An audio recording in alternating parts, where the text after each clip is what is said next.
The world held its breath on July 2, 1937. There was a crackle of static, a faint voice, and then silence.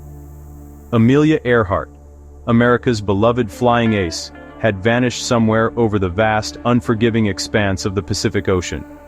She was on the final leg of a daring attempt to circumnavigate the globe, a feat no woman had ever accomplished. The news spread like wildfire, capturing the imagination and concern of millions. Her disappearance was not just the loss of a pilot, it was the sudden extinguishing of a bright, guiding star. People everywhere followed the news reports hoping for a miracle, for any sign of her Lockheed Electra 10E. But the days turned into weeks, and the silence only deepened, cementing her story into a legend. The mystery of what happened to Amelia Earhart and her navigator, Fred Noonan, is one of the most enduring puzzles of the 20th century. Why does her story still hold such a powerful grip on us, even after all these years? Well, it's because Amelia was more than just a record-breaking pilot. A symbol of courage, of breaking boundaries, and of the limitless potential of the human spirit. She dared to fly into horizons others only dreamed of, both in the sky and on the ground. Her final, unfinished journey became a haunting metaphor for a life lived on the edge of possibility.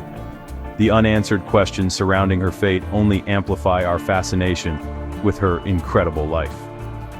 The search for Amelia was one of the largest and most expensive sea and air searches in history at the time.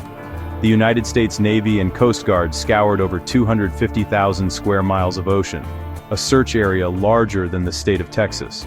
Ships crisscrossed the waves and planes flew endless patterns, their crews scanning the blue water for any sign of wreckage. An oil slick, a life raft. Despite the massive effort, they found nothing. Not a single piece of the silver plane, not a trace of its two occupants. It was as if the sky had simply swallowed them whole, leaving behind a void filled with speculation, grief, and a story that refused to end. This profound lack of closure is precisely what keeps the legend alive.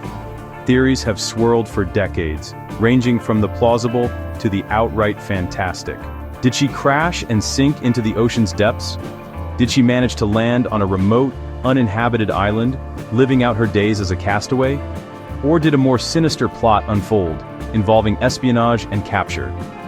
Each theory has its own set of clues, its own passionate believers, and its own narrative. The story of her disappearance is a detective novel without a final chapter, inviting each new generation to sift through the evidence and wonder, what really happened to Amelia Earhart? Long before she ever climbed into a cockpit, Amelia Earhart was a girl who refused to be put in a box. Born in Atchison, Kansas in 1897, young Amelia was a whirlwind of energy and curiosity. She and her younger sister Muriel were known for adventurous games, not the quiet domestic pastimes expected of girls then. They climbed trees, they hunted for rats with a .22 rifle, they built a homemade roller coaster, a ramp and wooden crate that once sent Amelia flying. That taste for speed and danger foreshadowed the woman she'd become. She collected worms and insects while other girls played with dolls. Her mother believed daughters shouldn't be constrained by gender roles. Amelia wore bloomers, scandalous, but freeing her to run and play. That independence became her foundation. She was well-read, kept a scrapbook of clippings about successful women, like those in engineering, law, and film direction. She sought role models who defied expectations. The family's fortunes were unstable. Her father struggled with alcoholism, forcing frequent moves. That unsettled life made her resilient and self-reliant. During World War I, she left junior college to work as a nurse's aide in Toronto, caring for wounded soldiers. Watching pilots at a nearby airfield, her interest in flying took root. She saw freedom in their flight and felt pulled toward the sky. Her first flight in 1920 changed everything. She paid $10 for a 10-minute joyride with pilot Frank Hawks. As the biplane lifted off, Amelia was transformed. As soon as we left the ground, she later wrote, I knew I myself had to fly. That moment set her purpose. If you enjoyed this video, please like and subscribe for more inspiring stories.